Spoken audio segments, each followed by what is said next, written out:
Hello, hello, and welcome to the Finding the Unicorn in You podcast. What a beautiful day to inspire lives. My name is Jaime Gabriel Dragosa, your host, and I am so excited to have you here. Let's get ready to meet some fantastic unicorns and learn how to unleash the inner unicorn in you. Let's get started. Welcome everyone to another episode of Finding the Unicorn in You. Today I have a very special guest. She is a board-certified clinical psychologist and an author of a new book, Letting Go of Your Ex, CBT Skills to Heal the Pain of a Breakup and Overcome Love and Addiction. So without further ado, I have Dr. Cortney Warren. Hello, it's so nice to be here. Thank you so much for making it on here. I know you're very busy doing a lot of things. So why don't you tell us a little bit about what you do and about your book? Well, as you said, I'm a clinical psychologist. So I specialize in people who are struggling emotionally and looking for some professional help in general. And my background is in addictions, addictive behavior, body image and eating disorders, and cultural aspects of therapy. So by nature, I'm really a researcher. And this new book is using cognitive behavioral techniques to help people who feel stuck on their ex. When you think about breakups, which almost all of us are going to go through at some point in our lives, they can really be devastating, particularly if you were madly in love with someone. If you met someone and developed a connection, it can be so hard to let go and move on after a breakup. And so this book is really meant to be as if you were sitting in my office with me, talking to me about your heartache and really desperately wanting to make some changes so that you could move on, but feel stuck. Does it matter how bad the breakup was? Would you say that it can kind of be a catch-all for anyone, or is it geared for specific type of people? Anyone going through a breakup that truly feels stuck. And so that could be any age, any gender, any sexual orientation. It could happen at any point of your life. I think that really the crux of this book is trying to conceptualize romantic love as an addictive process. So what do I mean by that? That sounds really big. A large body of emerging neurobiological research looking into your brain when you fall in love, when you're in the throes of a romantic escapade, suggests that you are biologically driven to be addicted to your mate. So when we think about addictions, we usually think about drugs and alcohol and cravings for a substance. But actually, behaviors can be very addictive. And the feelings that you get when you fall in love mimic what we think of as addictive behavior. And so what I mean by that in practice is you meet someone and you become compelled. Even though there are lots of options, there are so many people you could date, there's this one person who captivates your attention. As you get to know them, you start to think about them more. You want to be around them as much as you can because you feel so good when you're together. It's this almost euphoric, magical hyperfixation on this one person that you desperately want to be with. We don't think of that as addictive because it really feels amazing. Usually we think about addiction as this really negative thing. Falling in love is actually probably the most blissful, addictive experience any of us as humans will have. Think about the first person you fell in love with, and it's this fantasy land of euphoria. You're just blissful. You want to be with them all the time. You're thinking about them all the time. You're thinking about them when you're not together. When are you going to see each other? What are you going to do together, right? It's this total fixation. They become so important to you.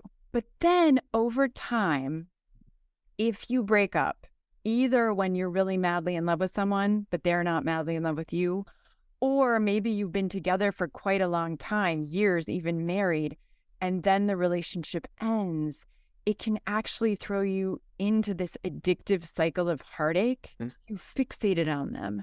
One of the things that people will tell me after a breakup is, I want to move on. Dr. Cordy, I don't get it. Intellectually, I know this is over, or intellectually, I know this person isn't good for me, or they don't want me, or it's not going to work because we're too different. We have different values, but I still can't seem to get over them. I am thinking about them. I am craving them. I want to know what they're doing. I'm looking for information on social media. I'm checking my phone. I'm driving by their house. What is wrong with me? So I want people to know, first and foremost, that if you are in that position, there's actually nothing wrong with you. it really means that you fell in love hard for someone and perhaps you created a life with them, and that the breakup is almost like you're going through withdrawal, like you're losing your drug of choice, which was this magical person.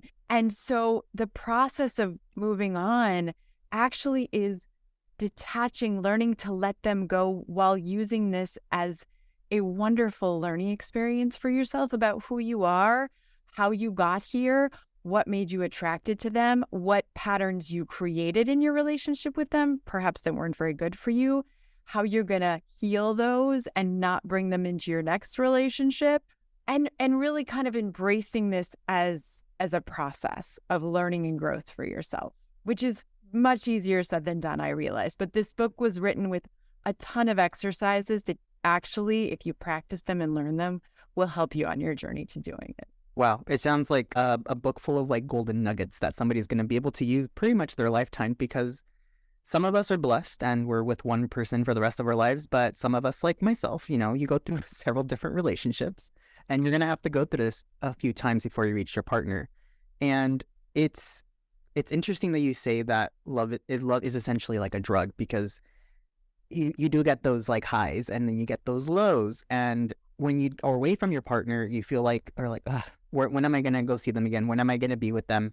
And it's very intense emotion. Actually, totally irrational. Love, as much as we want it to be rational, is actually not associated with your prefrontal cortex, which is where you process rational thought. When you're in love, that is not functioning particularly well.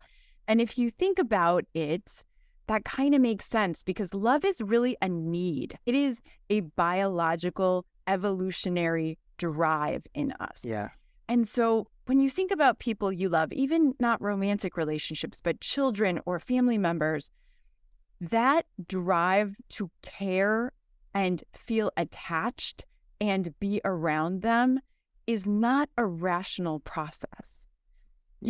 I can ask you, what do you love about your parents, or what do you love about your child or your friend? And you could give me probably a laundry list of really wonderful things about them, but that's not your experience of them. And it's not why you care so much. And it's not why you're compelled. Because you could also tell me, I don't like any of these things about them. My mother is really difficult for me, and she's like this, and she's like this, and she's like this, but I love her so much. Mm-hmm.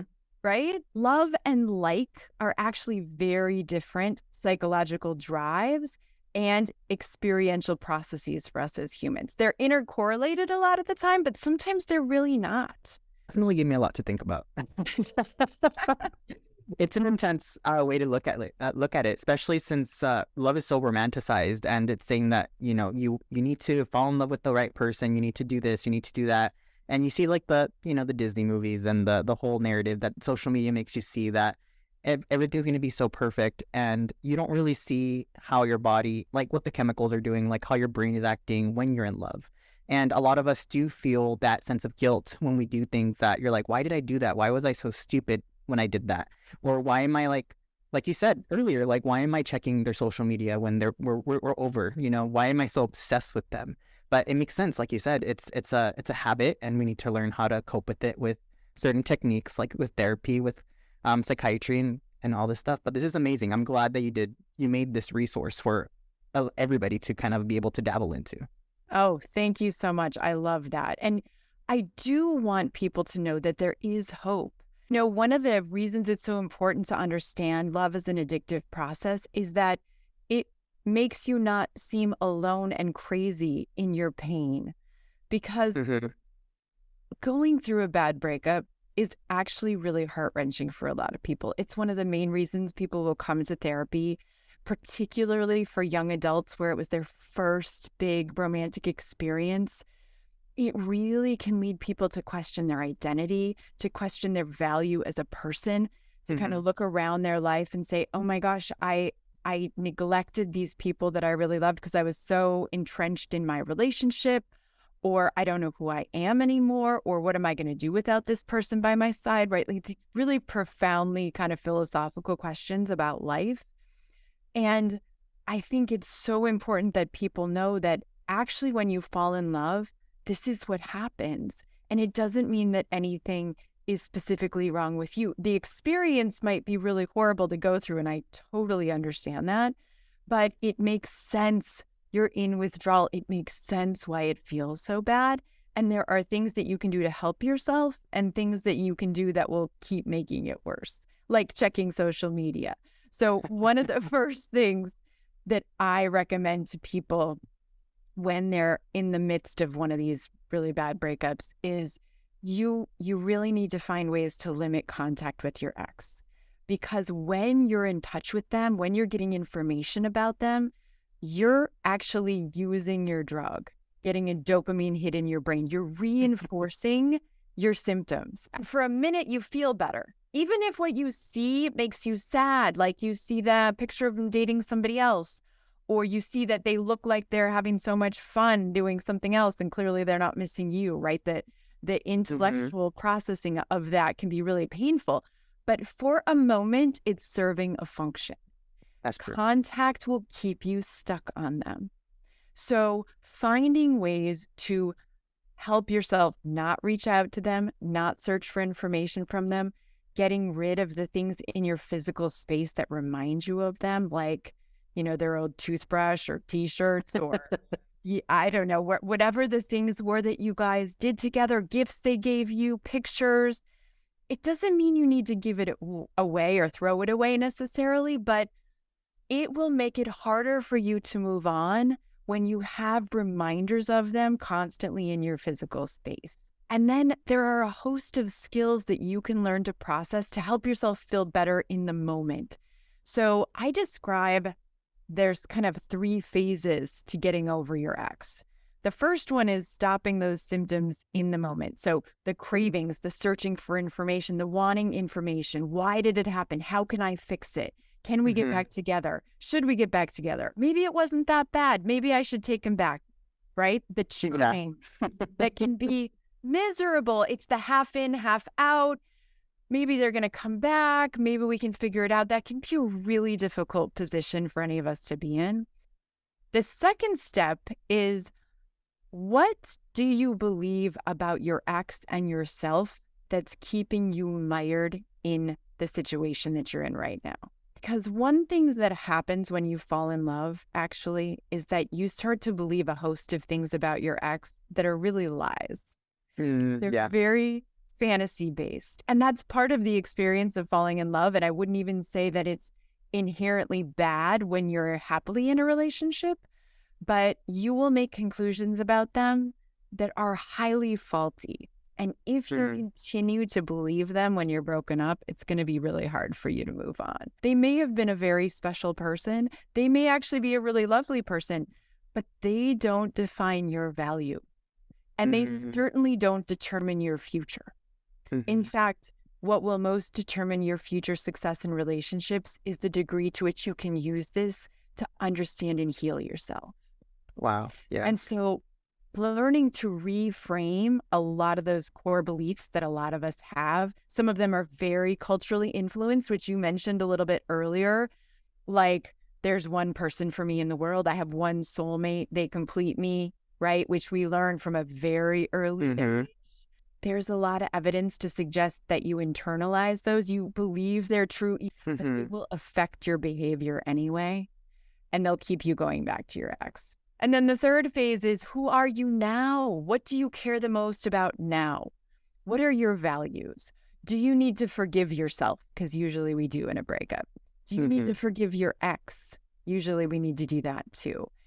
Do you need to reframe the way that you see them and see your relationship so that you are very clearly and objectively looking at yourself and your life in a way that's helpful and empowering and loving and respectful and empathic, all these wonderful psychological characteristics that I want to just download into people that make you the best of humanity, the best of what we have to offer as a person, and get rid of the bitterness, the anger, the resentment, the hurt based on unmet promises and disappointed expectations. How can we let that go so that you can actually transform forward into the best version of yourself?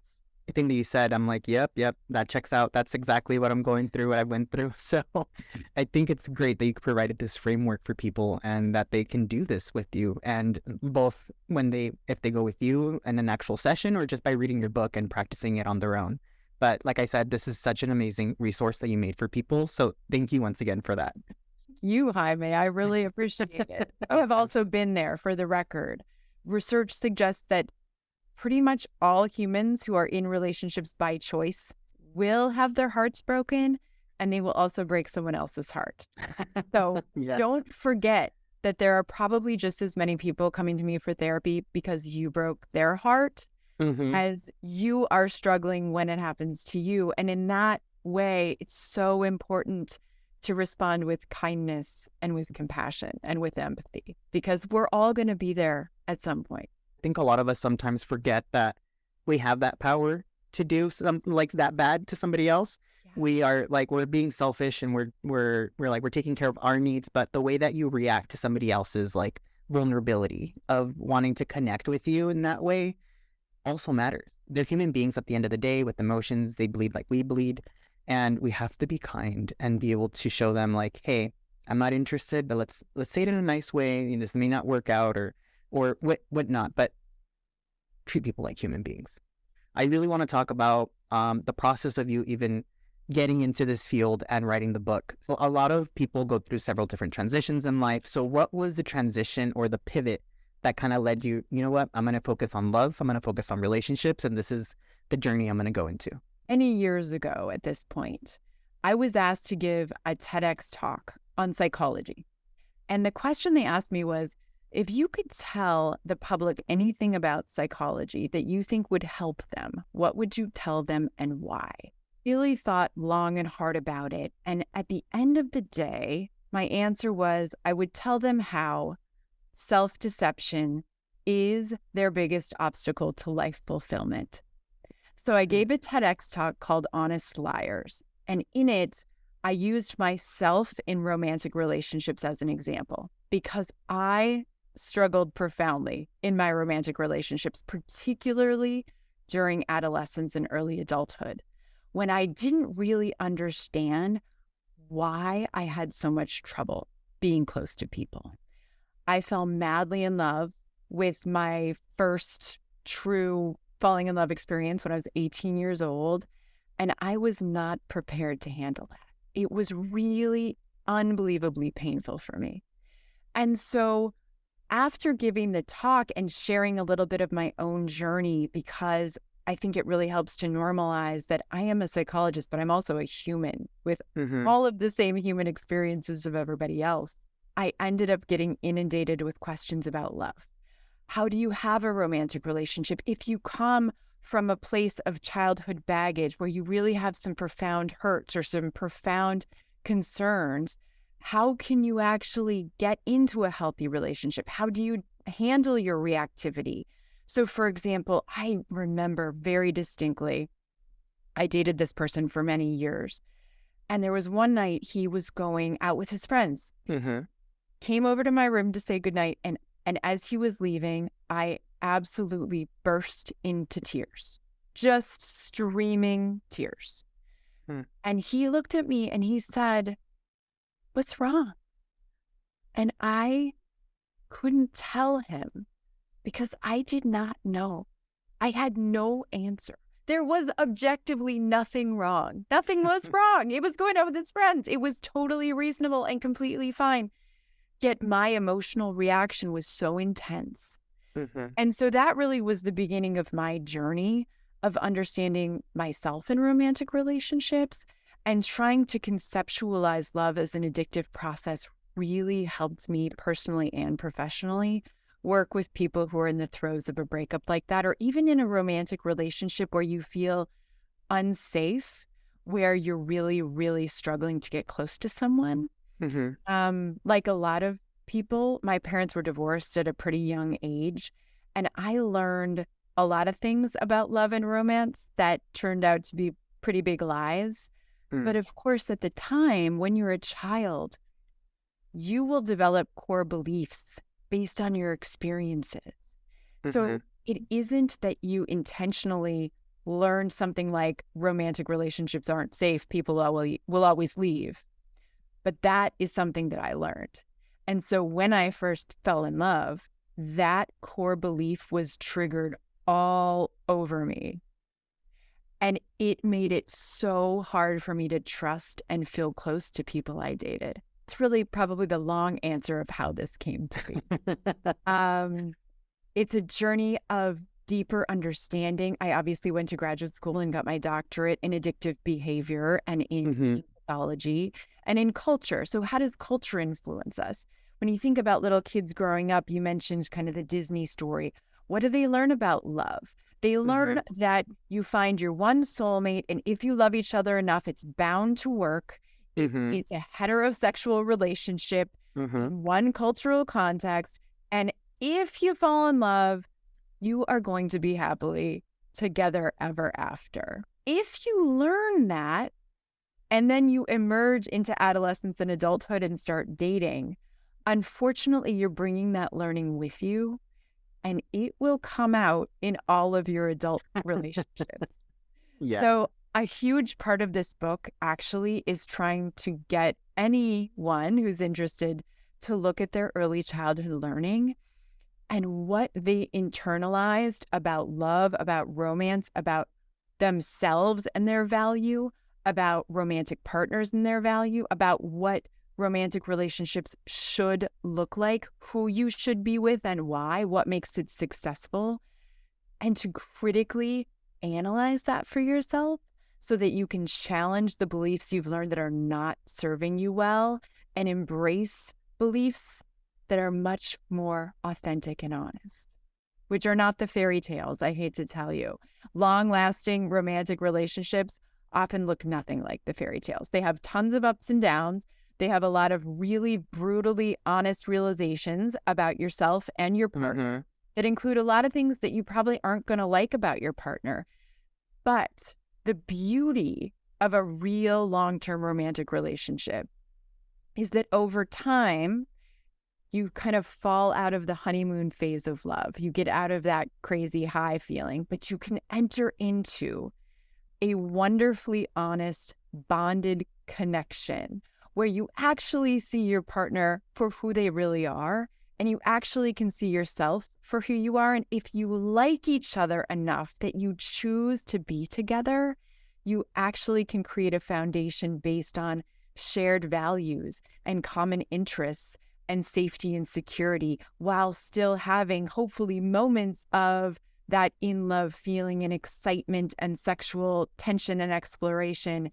And that probably is far more fulfilling than any falling in love experience that you could have. I have to agree with that. And we need to stop following the narrative that we grew up with. Like for me, it was, you always going to feel that spark at the beginning. So I was dating people, and if I didn't feel that spark, which I didn't know what the spark was, I would dismiss them, and they were perfectly good people, but I would just say, I'm not feeling the spark. I'm not feeling the spark. Or you aren't feeling the butterflies in your stomach. And I'm like, what does that feel like? I don't know, but I guess I'll find out when it is. And hence I'm still single. But I deconstructed that narrative, but I completely agree. You have to be able to take off of what you thought love is and really dig in deeper and be more realistic of what life is. Absolutely. You know, what's really wonderful about your story too is that part of what you're describing is lust. So from a biological perspective, lust is just your sex drive. It's who you're immediately attracted to, who you have chemistry with. And the thing about lust is that it's not specific to one person at all. You can actually feel lust for hundreds of people all at the same time, because the reality is it has nothing to do with them. It's literally just whatever you see that you're responding to in some sort of a positive way. Then you move into this romantic love, and it's hyper focused on one person. It's only this person has captivated me. I'm obsessed with them, and all these people I might still feel lust for, I could care less. I might still be attracted, but they don't have my energy the way this romantic love does. And then there's attachment, which is that longer phase of love that's longer lasting and develops over time. And so a lot of people confuse lust with developing a meaningful relationship. And the reality is that if you really want a meaningful relationship, attraction usually in a healthy way builds as you get to know someone. So if you look at who you're attracted to over time, you'll notice that you actually probably rate your close friends as more good looking than the average person would rate them. I mean this in all sincerity, because you love them and you care about them. And so they're more attractive to you. They're better looking, they're better catches in your mind. And if you remember that when you're dating, it's really helpful because you may not have a spark with someone right away, but if you really like them as a person, if you really admire them on some level, or you think, they have these wonderful characteristics and a value system that you relate to, that you really enjoy, you're much more likely to fall for them over time. Doesn't mean it's a guarantee. You can't make yourself fall in love with someone because it's not a rational experience. But it is very likely that you'll become more attracted to and think someone is better looking the more you like them over time. Got it. That makes so much sense. And I always tell my friends, it's like, I don't understand why you're single. You're so attractive. You're so you have all these wonderful qualities. Like you're like a catch. But yeah, you're right. It's like the more we love someone, or even in a platonic relationship, you kind of put them at a higher level than the other peers. All of us do. And the research is pretty strong on that. So yeah, remind yourself of that when you're on a date and you're like, this person seems great, but there's just no spark. It's like, oof, well, maybe give them a few more dates before you really say, I'm not interested. I know in life we go through several challenges and several pivots or transitions that, are not the nicest. So for you, what was your most challenging transition that you had to kind of go through in your career or in your life? Oh, my most challenging transition. Gosh, I can safely say there have been many. I think that getting married was a challenging transition, although a wonderful transition too, but a very difficult one for me. Learning how to navigate power, learning how to share power, that was a tough one for me. Having children, that was a massive transition for me. How to love something so much and still maintain my own identity as an individual, not just as a mom or as a partner or as a part of a family. And then the last one, I think my mom died a couple of years ago at the beginning of COVID. And, losing a parent is one of those things that we're all going to probably have to go through in our lives if we live long enough. But I think it was one of the most profound self-exploratory experiences for me, of profound sorrow, but also of profound gratitude for the fact that she was in my life, and that although we had some really difficult times in our past, I wouldn't be who I am without her and without that experience. So those are a couple. If somebody who's struggling or is going through one of those transitions, let's just say, I don't know, let's say marriage, they're getting into marriage. What would be some of the advice that you have learned that you can give them to make that transition a little bit easier? Particularly if it's a marriage or a relationship, focus on speaking from your perspective. Be honest. Be as honest with yourself as possible, first and foremost, and then try to communicate that respectfully to your partner. And I think one of the things with breakups that's so obvious to me in a lot of life transitions is that you can get really mired in the details. So what I mean by that is, when you first get married or when you're going through a breakup, it's as if your senses are on fire. You're on the ground level with everybody. You're feeling your emotions strongly. You can sense everything. You smell things. It's like you're in the middle of the muck of it, which is good and bad. The good part is hopefully you're present in your life. The bad part is you can get so fixated on the details that you forget about the big picture. The big picture of your relationship, of who you are, of your core sense of self. And so when you're in a time of transition, remember, that this is just one phase of a much larger life story. Your story is not defined by this exact moment in time, whether this moment is wonderful or terrible. And the degree to which I can help people almost zoom out and look at your life from birth until now as this long, winding, sometimes messy story that still has many years to continue, helps you get some perspective when you're going through a massive change. It's very powerful. Yeah. The details are important, but they can keep you stuck. So I'll give you a clinical example. A lot of breakups happen because of affairs or because of cheating and some expectation between partners that was not upheld in some way. Mm-hmm. And one of the things I see so often in people who are struggling with a partner who had an affair and are now splitting is that they stay mired on the details. Who was it? When was it? How often was it? Where did they hook up? What text message words exactly did they say? Did they have good sex? I mean, truly the minutia of the details. And it consumes their mind. It's obsessive. Yeah. That's another side of love addiction, of a love-addicted breakup, where sometimes the breakup actually is a fixation not on your partner as this amazing, wonderful person, but on your partner as now this horrible devil person who hurt you so much. Yeah. Staying fixated on the details will not help you. It will just keep you stuck on your ex. And so helping people and acknowledging these things did happen, and I know when you think about them, they make you crazy, and you feel so angry and so betrayed and so profoundly disappointed, and the fantasy of the relationship that you could have had is now smashed to pieces. And we have to zoom out and see the bigger picture here, because if you stay fixated on these details, it's going to consume your time and energy and attention and make you more and more miserable. Yeah, and it's really hard not to fixate on these things, especially when you're hurt. I think a lot of us don't want to take any blame in what happened, and we want to project ourselves into others and say, well, it's their fault. They're the ones who decided this, or they're the ones who cheated, or they're the ones who did that.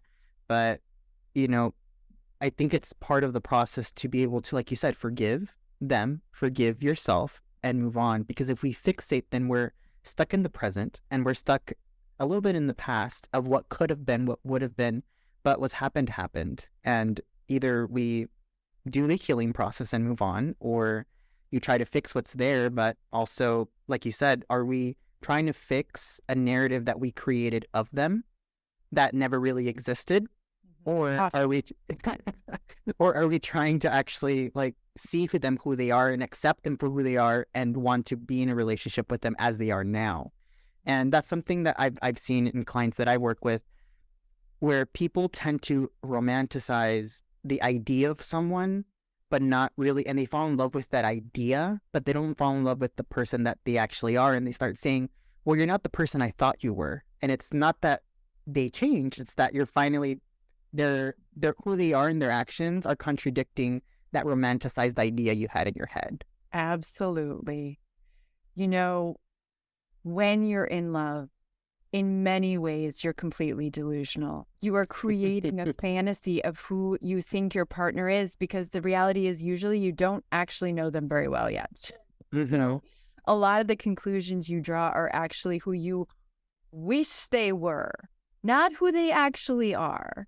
Yeah. And so that journey that we were kind of describing when you get to the attachment phase, part of what makes it more honest is that your frontal lobe kicks in and you actually are able to see them more clearly for who they are, which includes some things that you really might not like. But it's honest. It's true.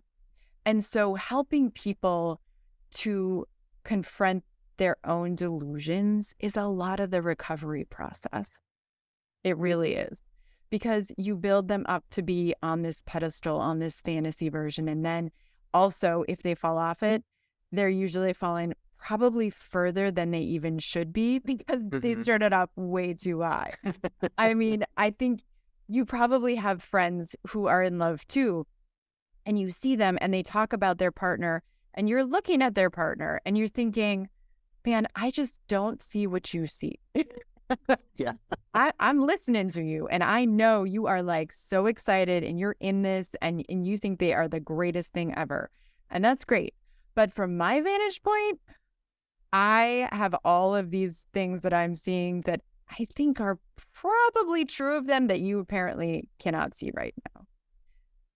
So trusting that you're somewhat delusional when you're in love, and that hopefully over time, and certainly if you go through a breakup, part of that process is really coming to terms with who they are, forgiving yourself for your faulty beliefs about them, forgiving yourself for choosing them, forgiving yourself for making choices that were really inauthentic and hurt you, like staying with someone when you knew they weren't healthy for you, tolerating behavior without setting boundaries, not standing up for yourself when you felt a certain way, all of those things that a lot of us do in romantic relationships that really hurt you in the end. And also forgiving them for being who they are, for acting in ways that may have really hurt you, but may have been really a reflection of who they are, how they choose to live, what they care about. Their behavior actually isn't a reflection of you. It's a reflection of them. And that's a really hard thing for people to believe and learn when they're in romantic relationships or going through a breakup. That whether your partner loves you, adores you, is attracted to you, wants to be with you or not, says nothing about your value. It says everything about who they are and how they feel and their life journey and what they're going through. But it's so hard to not personally take it as an attack or personalize their perceptions of you when you care about somebody. But the reality is, I'm here to remind you that whether they like you, love you, or want to be with you, your value is actually the same. Yeah. And I've had people who've told me, why didn't he choose me? Like they broke up and then they're like, why am I not good enough for him to have chose me? Why am I not good enough for X, Y, and Z? And like you said, you can't take what the decision, like devalue you for who you are. It doesn't change you. You still have the same value that you went in, if not more, because you gain that experience. You gain that stepping stone to be able to know what is good for you, what is not good for you. And, you know, sometimes it just doesn't work out and you can't take that too personally. Right. Isn't that just the kicker?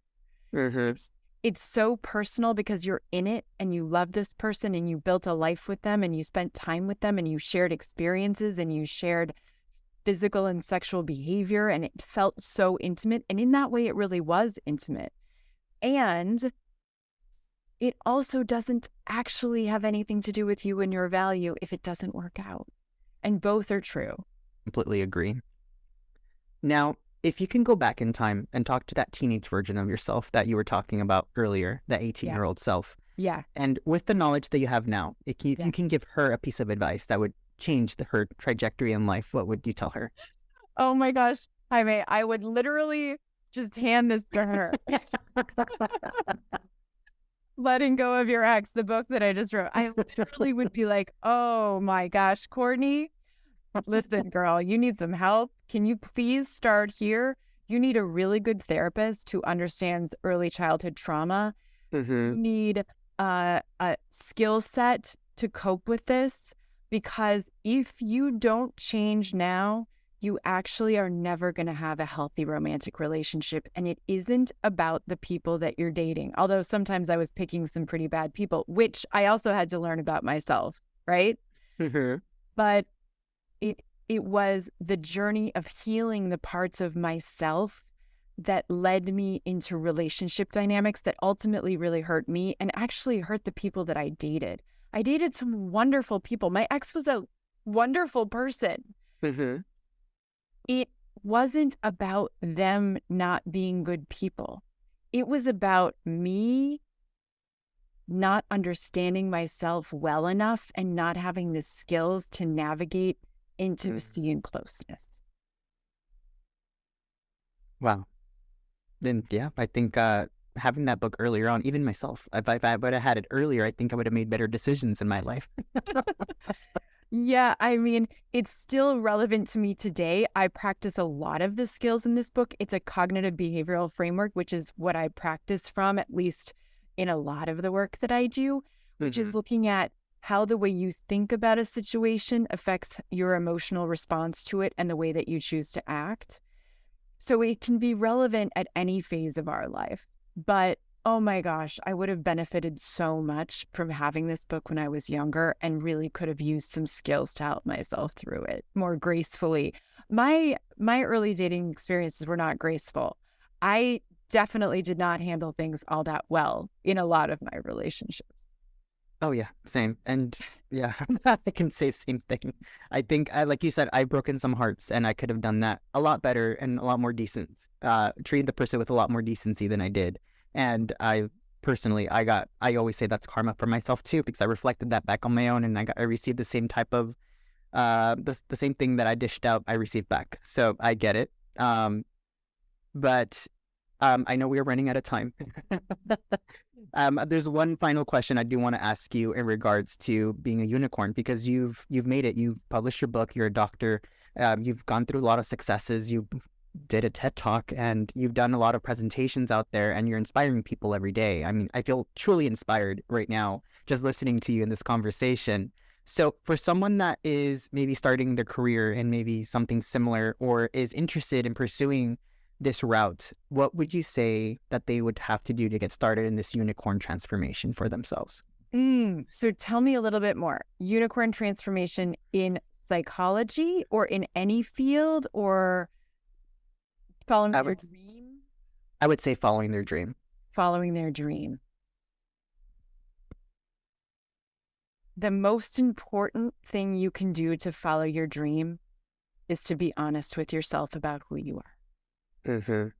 The degree to which you can do that will influence how free you are to make authentic choices that lead you wherever it is you want to go. So as humans, we have a tendency to lie to ourselves all the time, and we do it to protect ourselves from information that's painful. It's a protective measure, but the degree to which you can tolerate unattractive, painful realities is the degree to which your self-esteem will blossom enough that you can handle disappointments, you can handle rejections, you can handle breakups, you can handle divorces, and persevere through it, trusting, knowing who you are and what you need in this life to have a meaningful, fulfilling experience. That's the goal. I love that. And you have to be true to yourself. And that's really good advice. Thank you so much. And for anybody that wants to buy your book or get a hold of you or even work with you, how can they get in contact with you? You can go to my website at drcortney.com. It's Cortney. I just started a TikTok channel because I had a lot of younger people who were interested in sort of psych tidbits. You are welcome to follow me on there or on Instagram or on Facebook. You can look up my TED Talk, and a lot of my public speaking is on YouTube as well. Perfect. And I'll have a list of different links for people to just click on it on the show notes. So if you're listening to this, just click on it to go ahead and listen to it after that. But thank you so much for taking the time, giving us all these beautiful golden nuggets. And if you haven't done so already, go ahead and purchase your copy of the book to make sure you start learning how to let go of your ex. But thank you so much for being here. As always, these episodes come out every Friday at 7 a.m. Feel free to leave us a 5-star review. And until next time, thank you. Thank you.